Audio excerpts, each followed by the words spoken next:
Her bir adam o'zini etib turgan ishini ko'ngildan yaxshi ko'rib etishi kerak. Shunda natija bo'ladi. Klientga bir dizayn bermanglar, ularga quvonch beringlar. Assalomu alaykum. Men Hasanov Farruxbek, 28 yoshdaman. Datada arxitektura va dizayn kursini bitiruvchisiman. Bu sohaga girishimga do'stlarimni, yaqinlarimni shu arxitektura dizayn proyektlarda ishlaganlar havas bo'lib arxitektura kirib kelgan. Datada o'qigan donishlarim ko'p. Data ta'lim stansiyasini tanlaganimning sababi ichida atmosferasi zo'r. Datada o'qishimdan oldin hech qanday arxitektura tushuncham pashti yo'q edi.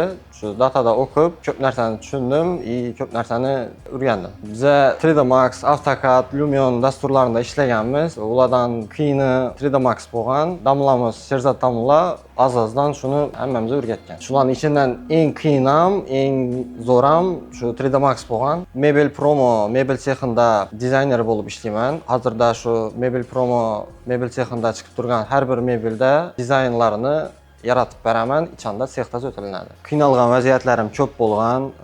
Ustozimiz, ya'ni Sherzod Damla bilan hozircha aloqamiz bor. Qiynalgan vaqtlarim telefon urib, "Damla, shu ishing bo'lib turibdi, shunning" degan vaqtim shu yo'q demin, qo'limdan kelgancha yordam berib, tushuntirib o'rgatadi hozircha.